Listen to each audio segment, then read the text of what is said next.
जय जगन्नाथ आज्ञा माने आज मुई आपण मानक पई नहीं आछे गोटे इम्पोर्टाट अपडेट मुख्यमंत्री कन्या विवाह योजना।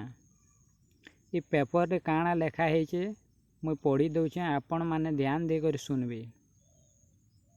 झियो बाहाघर पई 51,000 झियो बाहाघर पई सरकार देवे आर्थिक सहायता। ए नहीं आसिला मुख्यमंत्री कन्या विवाह योजनार गाइडलाइन। समस्त जिलापाल को एने महिला और शिशु विकास विभाग पक्षर चिठी करा जायछि।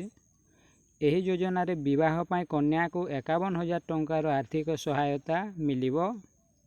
गाइडलाइन रे कहा जायछि विवाह पाई झियार बयस 18 रु 35 वर्ष और पुअर बयस 21 रु 35 वर्ष होइथिबा आवश्यक। गोटे परिवार रे जड़े कन्या पाई ही एही सहायता राशि मिली पारिबो। प्रथम बाहाघर पाई ही एही सहायता राशि दिया जिवो।